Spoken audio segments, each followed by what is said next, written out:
असं किसान देत नाही. आरक्षण आमचे हक्काचं, आरक्षण आमचे हक्काचं रही है तो वो ये जानती है कि ये कौम के अंदर जो लड़ने की कुव्वत होनी चाहिए वो लड़ने की कुव्वत खत्म हो चुकी है। वो जानती है कि हम इनसे अगर इनका अधिकार छीन लेंगे तो ये सड़क के ऊपर आने वाले नहीं है। इनकी लड़ने की ताकत खत्म हो चुकी है। हम उन्हें ये बताना चाहते हैं कि कुछ महीने पहले हम मुंबई के अंदर इसी रिजर्वेशन के मुद्दे के ऊपर चलो मुंबई का नारा लगाए थे। सारी कोशिशें की गई थी कि हम मुंबई तक नहीं पहुंचना, लेकिन अल्हम्दुलिल्लाह आप लोगों की ताकत थी, आप लोगों का जोश था कि जिसकी बुनियाद के ऊपर हम मुंबई में भी गए और मुंबई में जाकर सरकार को ये कहा कि लो हम आ गए हैं। आज नागपुर के अंदर हम आए हैं।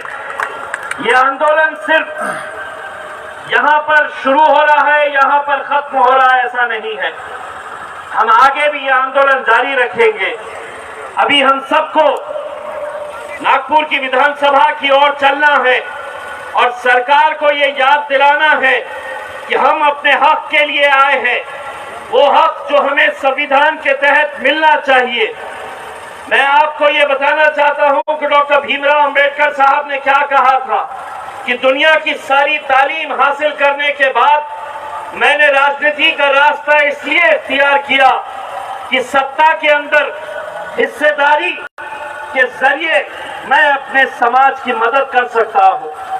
आज आपको इसी राजनीति का सहारा लेते हुए हमें अपनी हिस्सेदारी चाहिए और उस हिस्सेदारी के जरिए हम अपने समाज का, चाहे वो समाज हमारा मुसलमानों का हो, दलितों का हो, आज अगर इतनी सारी बुजुर्ग महिलाएं, हमारी माएं और बहनें अगर यहाँ पर इकट्ठा हुई है तो उन्हें खौफ सता रहा है कि मैं इतने सालों से झोपड़पट्टियों में रहती हूँ, कब ये सरकार आएगी और मेरी झोपड़पट्टियों को उद्ध्वस्त करके मुझे घर से बेघर कर देगी।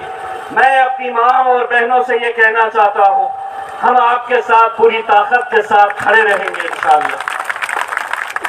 बस आप लोगों की दुआएं हमें दीजिएगा।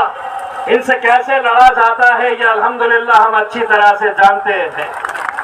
अगर हम दिल्ली के पार्लियामेंट के अंदर नरेंद्र मोदी साहब से आंखों में आंखें डालकर सवाल कर सकते हैं, तो आज के दिन हम ये कहना चाहते हैं कि एकनाथ शिंदे साहब हो या देवेंद्र फडणवीस साहब हो, हमारी खामोशी से हमारी शराफत का अंदाजा मत लगाइए।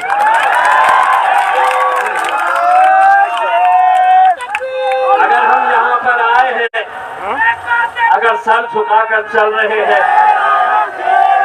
अगर सर झुकाकर चल रहे हैं तो वो खौफ तुम्हारा नहीं है, हम खौफ खुदा की वजह से हम आज यहाँ पर सर झुकाकर चल रहे हैं। लेकिन अगर तुम ये चाहते हैं कि तुम अगर हमारी ताकत देखना चाहते हैं तो चलिए हम भी वो चुनौती स्वीकार करते हैं। 1 महीने 1.5 महीने का वक्त तुम्हें दिया जाएगा और फिर एक बार मुंबई के ऊपर धावा बोला जाएगा। अगर ताकत के जरिए ही अगर तुम्हें हमारी बात समझ में आती है तो यकीनन हम वो चुनौती स्वीकार करने के लिए तैयार हैं।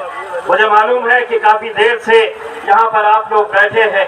हम लोग अब विधानसभा की तरफ आगे बढ़ेंगे बहुत ही जिम्मेदारी के साथ। जिस मकसद के लिए हम आए हैं उस मकसद को पूरा करने के लिए आप लोग पूरी जिम्मेदारी के साथ बहुत अच्छे तरीके से कानून का पालन करते हुए, किसी को कोई तकलीफ ना हो, ऐसे हम लोग लाइन बनाकर वहां पर विधानसभा की तरफ आगे बढ़ेंगे। कहीं अपने मकसद से भटकने मत दीजिए, कहीं अपने जोश को बेकाबू मत होने दीजिए। हम एक मकसद के लिए आए हैं और इंशाअल्लाह उस मकसद के अंदर हम कामयाब होंगे। इसकी शुरुआत हम यहाँ पर नागपुर से कर रहे हैं। बहुत बहुत शुक्रिया। वाखिर दावत।